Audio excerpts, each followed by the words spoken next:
When we went to school, we were kept there with a story, which was if you worked hard and did well and got a college degree, you would have a job. Our kids don't believe that.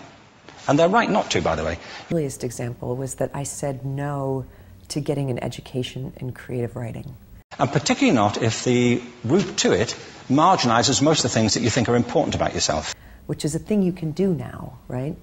It was never a thing that people did more than 6 decades ago. It didn't exist.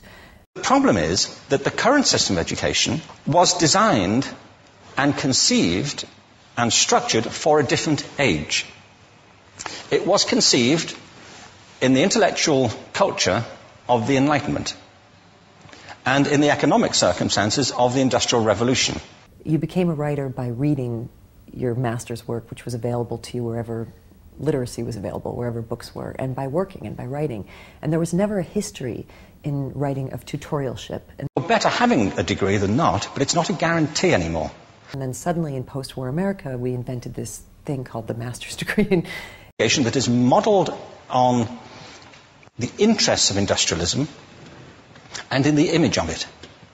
The biggest first no that I said as an aspiring writer was no to that. Why? Because I didn't buy it. I didn't buy it. Better having a degree than not, but it's not a guarantee anymore. I can't see how it's going to benefit me to go $60,000 into debt to come out with a master's degree in creative writing. How many uses can you think of for a paperclip? Well, those routine questions. Most people might come up with 10 or 15. People who are good at this might come up with 200. And they do that by saying, well, could the paperclip be 200 foot tall and be made out of foam rubber?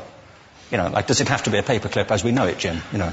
It's not like going into debt to go to medical school and you know that you're going to come out and have some sort of a booming career. Now, there are tests for this, and they gave them to 1,500 people. This is in a book called Breakpoint and Beyond. And on the protocol of the test, if you scored above a certain level, you'd be considered to be a genius at divergent thinking. Okay? So my question to you is, what percentage of the people tested, of the 1,500, scored at genius level for divergent thinking?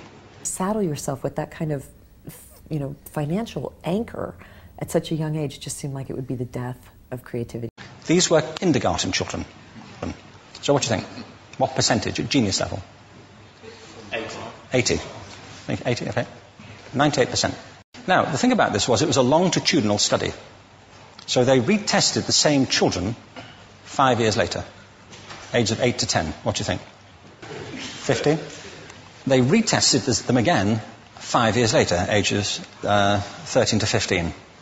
As a young writer trying to find my voice, the very worst place I can be is in a room with a bunch of other young writers trying to find their voices. As a young writer, where would the best place be? Anywhere else. Now, a lot of things have happened to these kids as they've grown up. A lot. But one of the most important things that happened to them, I'm convinced, is that by now they've become educated.